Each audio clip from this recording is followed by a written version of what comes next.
I'm gonna make this very simple for you, Dan. Men should not play sports against women. I'm not gonna get into all the bullshit that's going on out here in the world today. If anybody thinks that, I think they're stupid.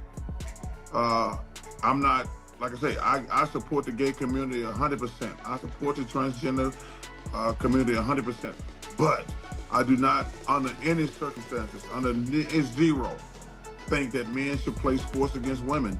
And if anybody have a problem with that, they're going to have to get over it, because I'm not going to change my... We saw a video of Enes Kanter saying that he is declaring himself as a WNBA prospect.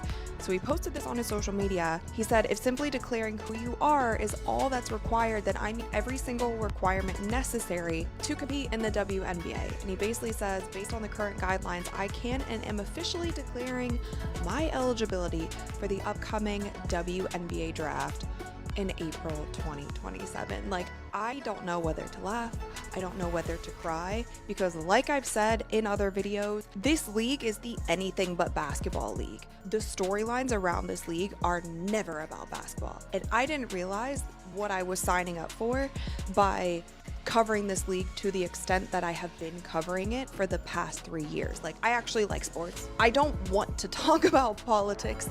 I don't want to talk about drama and negativity. And it's literally, that's the thing that's in your face. Charles Barkley simply told the WNBA they were going to be sued into the ground by staring into a camera. The crazy thing is that he isn't totally incorrect.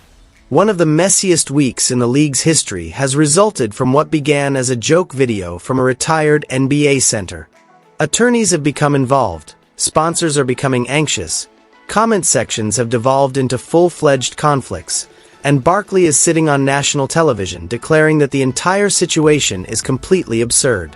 Here's how a league that was already struggling to control its own narrative saw a mock draft proclamation escalate into a real issue. Oh my gosh, it's happening. A former NBA star has now declared himself a prospect for the WNBA. This is Enes Kanter Freedom. He is 6'10", 250 pounds. He now says that he has reviewed all of the eligibility requirements and criteria for the WNBA and has decided to declare himself eligible for the 2027 WNBA draft.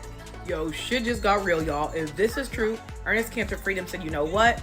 It's time for the WNBA to put up or shut up. They want to talk about they believe inclusivity and exclusion is never the answer, and there's not even a number big enough of people other than women, other than biological women who are playing in women's sports for it to matter, for all this fuss and all this, you know, all these people to be looking at it like a problem. Shit just got real.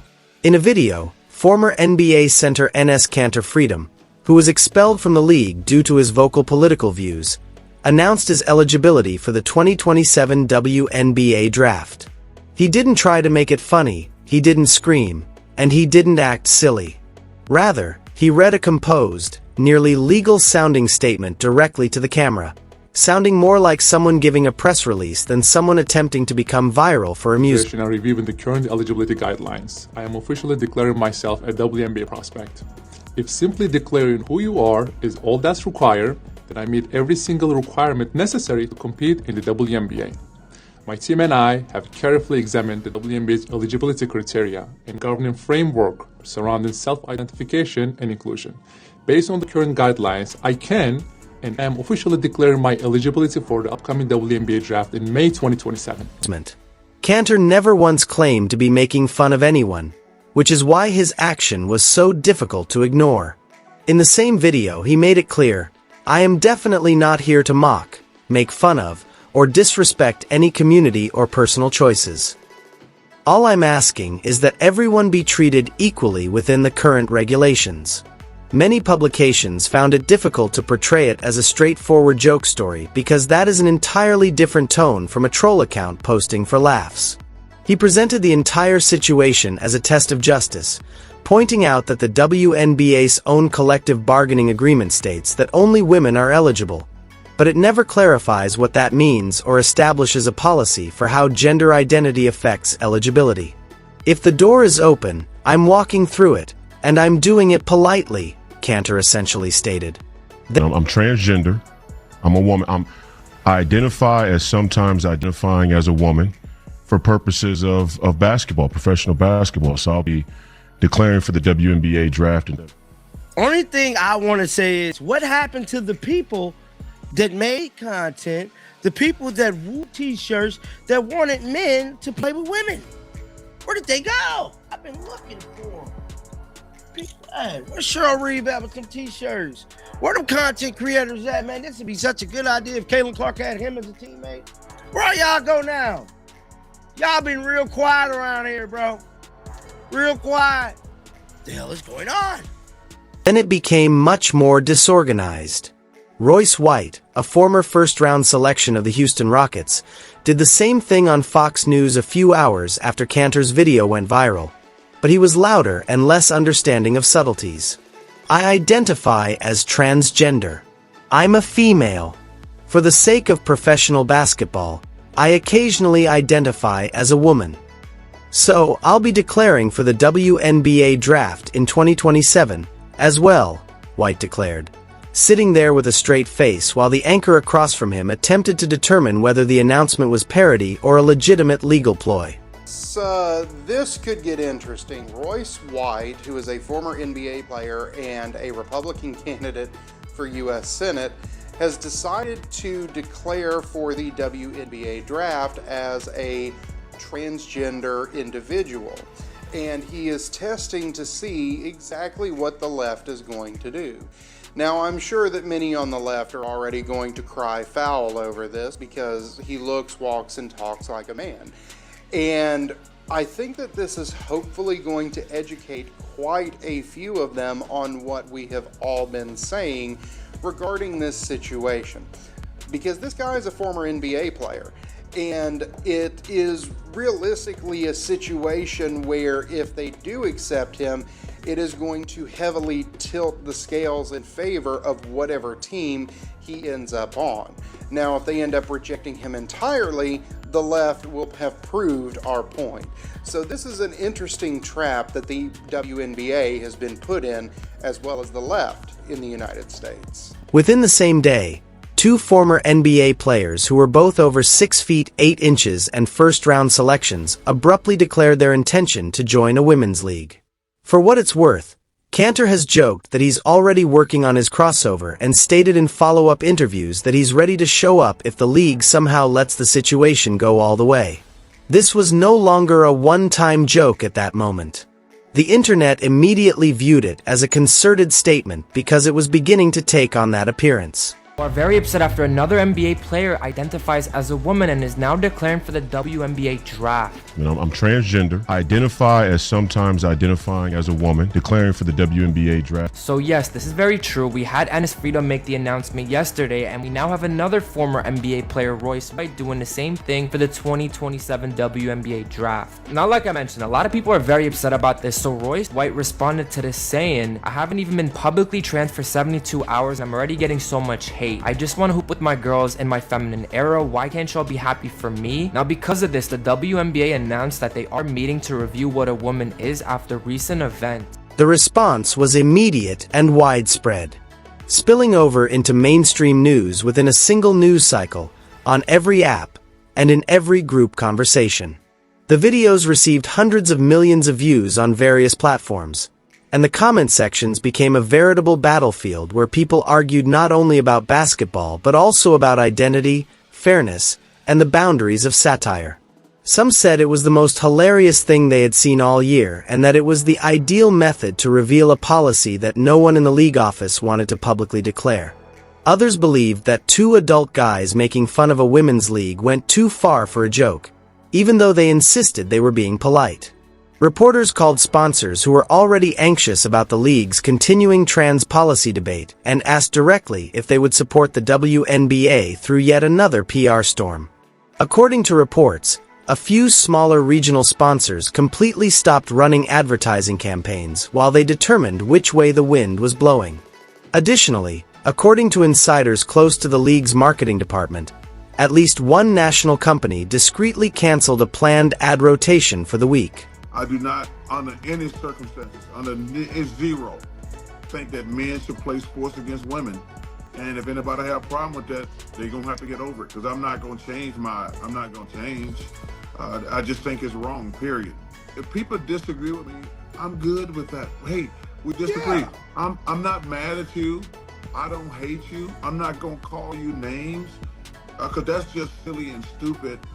But I'm never gonna think it's all right for men to play sports against women. And I don't even think that's controversial. That's the thing that's funny. Like some of this stuff make like when you see these debates on television, I'm like, yeah, men shouldn't play sports against women. I'm done. I don't want to hear you try to explain it to me. No, I don't want to hear it. I'm not going to argue with you. Men shouldn't play sports against women. I'm done. There's a lot of we can argue over. That. Charles Barkley weighed in at that point, and he didn't hold back at all. Barkley described the whole incident as completely ridiculous while he was seated on Inside the NBA. The fact that he wasn't only upset at Cantor and White for creating the video, however, is what really got viewers to stop scrolling and pay attention. He was upset with the WNBA for placing itself in a position where two men with respectable NBA resumes might present a convincing legal defense of their initial eligibility for a women's league. "Y'all did this to yourselves," Barkley remarked, pointing out that a league cannot publicly refuse to specify who is truly eligible to play for months and then claim to be startled when individuals take that ambiguity and run with it. He went on to say that the league's silence created the hole and that the entire problem might have been prevented months ago with a single, explicit, written guideline. Ryan, what do you think of these NBA players? Oh, I think it's awesome. I think if they want to be inclusive of the WNBA, said these coaches that have been coming out speaking against Sophie have been saying they're the most inclusive league there is. We're about to find out, right? I think they should let these guys go to the draft whatever they identify as, let them go into the draft and see what happens. Yeah, I think so. You are really a legend in football. You're a Hall of Famer. You played in the league for more than a decade. And I was actually surprised when I saw you standing up for Sophie Cunningham because we don't hear this often. What made you stand up for Sophie? I just think it's a common sense issue. It's an 80-20 issue. It goes pretty much our way. I just don't understand why it's even a discussion. There should not be men in women's sports. It's just common sense, right? I mean, biologically we're different. I think that's pretty well noted. People know that for the most part. I guess they have to explain to them sometimes, but it's not even an issue. Men should not be playing versus women. It shouldn't be in the locker room. Shouldn't be anywhere around them. There were other reputable voices in the sports world that jumped into this as well. Just one day later, Shaquille O'Neal appeared on his own podcast and stated that he thought the entire incident was both humorous and depressing. He noted that Cantor and White had effectively forced a national topic that media had been avoiding for months. After posting that he didn't see why people were upset with the messenger rather than the message itself, former NFL linebacker Brian Urlacher, who rarely comments on WNBA storylines, was quoted on dozens of sports pages in a matter of hours. On ESPN, Kendrick Perkins adopted a slightly more circumspect tone, stating that while he understood why some players felt ridiculed, completely ignoring the underlying issue wouldn't make it go away, and that the league needed a genuine response rather than just another statement full of ambiguous language about respect and inclusion. I had to come out and say it. I'm transgender, and I'd like to pursue a career in the WNBA in all women's sports. Pick one. But the WNBA is probably more suitable. For me, personally, I hear a lot of people talk about us transgenders as sort of enigma, but nobody's really willing to just say no. We're not doing it. We're done. Fuck off. And why wouldn't I continue to pursue a WNBA career until the day when people finally put some guardrails back around common sense, logic, reason, the truth. You must go back a few weeks before any of this began in order to comprehend why this landed the way it did. The entire situation began when Fever guard Sophie Cunningham stated in a straightforward interview response that she didn't believe biological men should compete against women and that she wanted to protect young girls in sports. Players and coaches chose sides in real time on live television and social media as a result of that one remark, which started a chain reaction throughout the entire league. During a nationally televised game against Cunningham's own team, Minnesota Lynx head coach Cheryl Reeve became one of the loudest voices on the opposing side of that argument, publicly and repeatedly stating that she supports trans inclusion in the league. Reeve even went so far as to wear a shirt that said, "Trans kids belong." My views, as I said last week, I come from a space of inclusion, and the narrative that I think that is problematic is to suggest that, number one, that transgender athletes are the biggest problem in women's sports. And I think this is what's bothersome, is that there's a faction of people in our country that are making this a massive issue. We have some issues. Number one, we need to protect trans kids. Every kid, to me, it's a human rights issue. Every kid has a right to sports, regardless of gender diverse, transgender. Every kid has the right to access. Now, what gets nuanced is, when you're beyond puberty, when you're an Olympic sport, when we have scholarship system and everything. That's where I say that common sense people get together and you find common ground to find a way to be inclusive. When the cameras were on Reeve, she didn't modify her stance at all. She said to reporters, "I come from a space of inclusion." The idea that transgender athletes are the main issue in women's sports is a problematic narrative, in my opinion. Transgender children must be protected. It seems like a human rights issue to me. Every child is entitled to participate in sports. People like Cantor and White maintain that they weren't merely creating a dispute with a women's league for attention because of that remark, which was made the day before Cunningham's team arrived in town. "This is exactly what you asked for," they say, pointing straight at coaches like Reeve. "We're just carrying out the reasoning to its logical conclusion." They contend that if self-identification is indeed the criteria, then everyone who proclaims it is subject to it, not only those the league considers convenient. You are Cheryl Reeve, the head coach of the Minnesota Lynx. That is an irresponsible thing to do. You are a coach for a female basketball team. Do you not think that the females are being screwed over if they have to compete against an individual born as a male? What are you talking about? What are you talking about? You trying to tell me that a college player for the men at a college program anywhere in the country, or an NBA player should transition to being a woman and be allowed to compete in the WNBA? On a collegiate level to a women's college program? Whether it's UConn, South Carolina, Iowa, Tennessee, or wherever else you want to come up with. What the hell are you talking about? Stephen A. Smith also heaped on, and not in a kind manner. He attacked Reeve for wearing that shirt for almost 15 minutes on his own show, calling it reckless and failing to take into account how it would impact the WNBA's overall reputation or how half of America could perceive the league. Since that segment aired, Smith made a point that has been repeated throughout the sports media.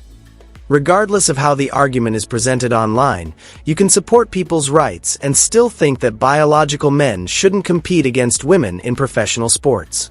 Days later, Barkley was making the same point, but with Smith's typical loudness and ferocity. And it's part of the reason the two of them kept ending up in the same spot despite having completely different personalities. The divide was... You see what Enes Kanter had to say, right? You see how much of a mess this is becoming, right? And everybody want to act like, oh my goodness, we don't want to hate on trans. We don't want to hate on trans folks. That's not what that's about. Anybody who's hating on them should be ashamed of themselves. The WNBA, the NBA, and everybody else in between is absolutely right where they talk about not violating people's civil rights and liberties, not being hateful, not engaging in hate in any way, shape, form, or fashion, whether verbally, physically, or otherwise. We all know that. But what Enes Kanter is pointing to is about competition. So for somebody to transition from male to female, and for folks to act like it would be okay for them to participate in the WNBA is ridiculous. Seen in a completely different light outside the stadiums. At WNBA games, fans began carrying signs that alluded to the Cantor and White films. While some were dismissing it as satire worthy of celebration, others were holding posters with verbiage taken directly from the Cunningham scandal weeks earlier, demanding that the league safeguard women's sports. For road games involving teams whose coaches had been most outspoken on either side of the controversy, a few arenas allegedly had to boost security. Additionally, local news organizations that don't often cover the WNBA at all began sending teams expressly to record audience reactions outdoors in addition to the box scores from the actual games. Different lived experiences, cultures, lifestyles, and opinions. We embrace justice, equity, diversity, and inclusion. Those are the values that unite this union and allow it to protect women's sports while creating transformational change. Transformational change. Hate, abuse, and demonization of any person or group of people, including transgender people, only fuel fear, division, and harm. We will continue to have hard conversations, but we will not be used as political pawns. Support the players, support the fans. At games, notify security if you witness hateful, violent, or abusive behavior. Only report abusive posts and drown out the bots and bad actors. At home, tell your elected officials to strengthen Title IX. This is when the lawsuits really become relevant. The WNBA Players Association responded forcefully, issuing a statement condemning what they described as hate, abuse, and demonization directed at the transgender community. The statement's language was obviously intended to conflate Cantor and White's videos with the harsher, less restrained responses that were taking over social media. Soon after, there were rumors that the league was considering taking legal action against both players for what they called a malicious attempt to sabotage league operations and harm the league's reputation during an already stressful season. Simultaneously, legal analysts highlighted the irony that permeates this whole situation. The league would have to define its own self-identification guidelines in court if it attempted to sue two men for merely adhering to them. This is the one thing the league has refused to clarify for months, despite repeated inquiries from reporters. The WNBA can't have it both ways, and punishing two players for literally breaking their own rules in front of millions of viewers would only make the league look worse in the eyes of the public, not better, according to Barkley, who succinctly described the trap on television. Discourse around trans athletes and where they can compete in. I would welcome a trans athlete on my team or against my team anytime. I don't think it's a problem in the world. It's just another way to kind of attack trans people. Almost no one on either side of this argument thinks that Enes Kanter or Royce White's desire for a roster place is what's truly going on here. Simply said, it's a pressure test.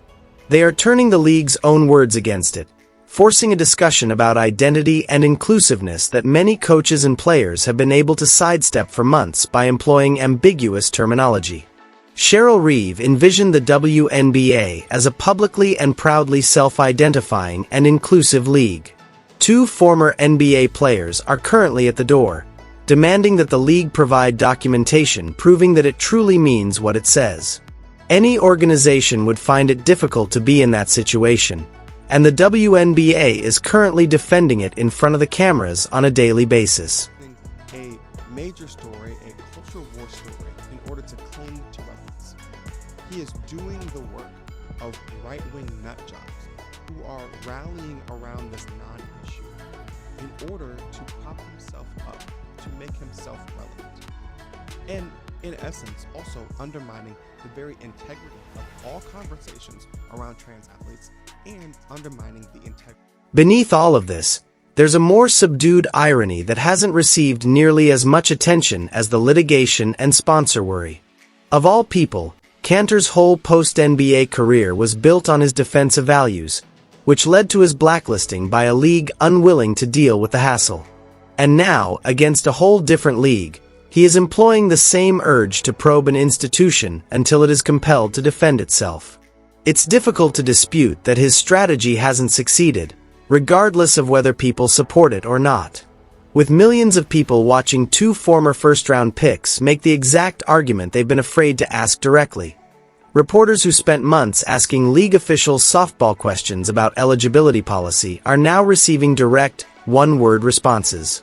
Though it is so remarkable and disgusting to me that we are still doing this in 2026. I don't know that it even needs to be said, but There's only been one openly trans player in WNBA history, and they were assigned female at birth. Much like how Trump threatened to cut funding from the NCAA if they did not enact a complete ban on trans women competing, when the NCAA president said that there were fewer than 10 trans athletes in all of the NCAA that he was aware of. That's out of more than 500,000 athletes in total. Like, it is just such a non-issue. These things don't even come up if they are not being used to attack trans people. It's like maybe the most perfect example of the right-wing delusion and excuse finding just to attack the vulnerable. It is incredible how much energy the right funnels into simply attacking trans people and their right to exist as themselves in public, in private, in every conceivable way, all the time. It is a pillar of the mission of an administration that is completely failing the country and the world across the board, but they're still gonna fucking attack trans people. One thing is already true, and it's not going away quietly, regardless of whether the WNBA ends up in a real courtroom over this, or whether the whole thing cools up like most viral sports issues eventually do after the news cycle moves on.